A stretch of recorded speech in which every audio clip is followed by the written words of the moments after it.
Automatic breaking সিস্টেমটা of করবেন কিভাবে এবং এই সিস্টেমটা কিভাবে কাজ করে আজকে পুরো এই ভিডিওতে কথা বলবো।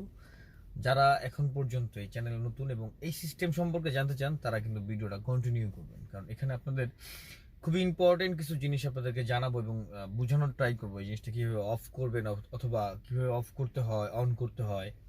যাকে ভিডিওটা শুরু করে দিয়ে একদম টপিকেই চলে যাই। আমি যেই গাড়িটাতে বসে আছি সেটা হচ্ছে টয়োটা স্কোয়ার হাইব্রিড গাড়ি। হাইব্রিড গাড়িগুলোতে এবং আধুনিক গাড়িগুলোতে অটোমেটিক ব্রেকিং সিস্টেমটা দেয়া আছে।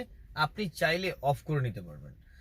অফ করতে হলে আপনাকে গাড়ির মধ্যেই যে অপারেটিং সিস্টেম থাকে, আপনি অটোমেটিক ব্রেকিং সিস্টেমটাকে অফ করার জন্য একটা বাটন থাকে। তো অনেক অনেক গাড়িতে বাটন থাকে না, অনেক অনেক গাড়িতে বাটন থাকে। সেক্ষেত্রে আপনি একটা কাজ করতে পারেন, বাটনটা কেমন হয় আমি আপনাদেরকে বলে দিতে পারবো, কারণ আমার এই গাড়িতে সেই বাটনটা নাই।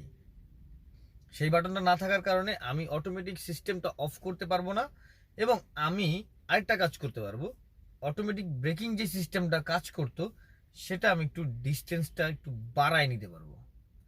বাড়ায় নিতে হলে কি করতে হবে, আমি আমার স্টিয়ারিং এর যেই ডান পাশের যেই বাটনগুলো থাকে, পুশ মানে স্টার্টের বাটনগুলো এবং পুশ বাটনগুলোর পাশে যে বাটনগুলো থাকে, ওইখানে আপনারা একটা বাটন দেখতে পারবেন ক্ল্যাশ, মানে দুটা গাড়ির ক্ল্যাশের একটা লোগো থাকবে। ওই ক্ল্যাশের লোগোতে টিপ দেওয়ার পরে আপনার সামনের যে ছোট মনিটরটা আছে, মানে ডিসপ্লে মনিটর, তারপরে একটা ছোট একটা মনিটর থাকে, যারা চালাবেন তারা জানেন। ওই ছোট মনিটরের মধ্যে আপনাকে ডিস্টেন্স দেখাবে। বারবার যখন টিপ দেবেন আপনাকে ডিস্টেন্স কমে আসবে এবং আবার যখন টিপ দেবেন ডিস্টেন্সটা বাড়বে। তো এটা করার কারণে আপনার যে অটোমেটিক ব্রেকিং সিস্টেমটা, এটা আসলে খুব কাছে আসার আগেই আপনার অফ করতে পারবেন এবং কাছে যাওয়ার পরেও আপনি জিনিসটা অফ করতে পারবেন। তো আপনি কি কাজটা করবেন, আপনি খুব ক্লোজ দিয়ে রাখবেন, তাহলে দেখবেন যে খুব ক্লোজে যাওয়ার পরেই অটোমেটিক ব্রেকটা করবে। বা যদি আপনি লং ডিস্টেন্স দিয়ে রাখেন তাহলে গাড়ি থেকে আরেকটা গাড়ি ডিস্টেন্স থাকার অনেকটা ডিস্টেন্স থাকার পরেও গাড়িটা ব্রেক করবে এবং আপনার পিছন থেকে আরেকজন আপনার গাড়ি মেরে দিবে। তো এটা একটু ছোট করে রাখবেন। এবং যাদের গাড়িতে আছে কি কি কি আছে, CTBR, এটা হচ্ছে সিটি ব্রেকিং সিস্টেম, পুরোটার নাম হচ্ছে এটা। সিটি ব্রেকিং সিস্টেমটা এখন হুন্ডাই গাড়িগুলোতে পাওয়া যায়। একটা বাটনই পাওয়া যায়, এই বাটনে ক্লিক করার পরে দুই একটা অপশন আসে।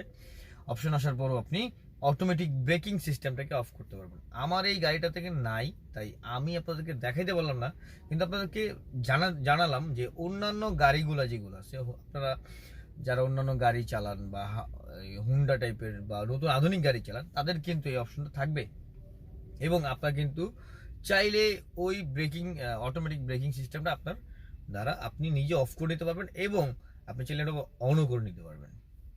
তো আজকে আপনাদেরকে একটু বোঝানোর ট্রাই করলাম যে টয়োটা স্কোয়ার গাড়িগুলোতে নাই বাটনটা, কিন্তু অন্যান্য হাইব্রিড বলেন, আধুনিক গাড়িগুলো বলেন, কিভাবে অটোমেটিক ব্রেকিং সিস্টেমটা আপনি অফ অন করবেন। যদি ভিডিওটা ভালো লেগে থাকে অবশ্যই চ্যানেলটা সাবস্ক্রাইব করে রাখবেন এবং পাশে থাকা বেল আইকনটি দিয়ে রাখবেন, যাতে এই ধরনের টিপস এন্ড ট্রিক্স এবং আপনার কাছে খুব দ্রুত যায় এবং আপনি খুব সবার আগে জানতে পারেন। এবং সবার আগে জানলে আপনি একটা জিনিস শিখতে পারবেন এবং যদি আপনার কাছে মনে হয় যে ভিডিওটা শেয়ার করার মতো, তাহলে অবশ্যই শেয়ার করবেন।